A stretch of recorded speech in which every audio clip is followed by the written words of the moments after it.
కర్నూలు జిల్లా కొసిగి మండలం దేవరపేట గ్రామంలో విషాదచారాలనుకున్నాయి. మతిస్థిమితం లేని ఓ తల్లి తన కన్న బిడ్డను గొంతు నులిమి చంపి తాను గూడుసెరడి కింద పడి ఆత్మహత్య చేసుకోవడానికి ప్రయత్నించింది. ఈ సంఘటన తుంగభద్ర పాత రైల్వే స్టేషన్ సమీపంలో చోటు చేసుకుంది. కొసిగి మండలం దేవరపేట గ్రామానికి చెందిన రామాంజనేయులకు తుమ్మిగనూరు గ్రామానికి చెందిన హనుమంతమ్మకు 5 ఏళ్ల క్రితం వివాహమైంది. వీరికి కూతురు ఒక కుమారుడు ఉన్నారు. గత కొన్ని నెలలుగా హనుమంతమ్మ మానసిక స్థితి సరిగా లేక భర్తతో గొడవపడి పుట్టినిల్లు తుమ్మిగనూరు గ్రామంలో నివాసం ఉంటోంది.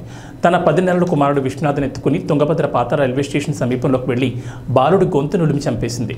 ఆ తర్వాత ఎదురుగా వస్తున్న గూడుసెరడి కింద ఆత్మహత్య చేసుకోవడానికి వెళ్ళింది. సరిగ్గా అదే టైంకు హనుమంతమ్మను వెతుక్కుంటూ వచ్చిన కుటుంబ సభ్యులు రైలు కింద పడబోతున్న ఆమెను పక్కకు లాగి కాపాడారు. అయితే హనుమంతమ్మ సంఖలో విగతజీవిగా ఉన్న బాలును చూసి కుటుంబ సభ్యులు బోరున విలపించారు. కన్న తల్లి కొడుకును చంపుకోవడంపై దేవరగట్టు గ్రామంలో విషాదఛాయలనుకున్నాయి.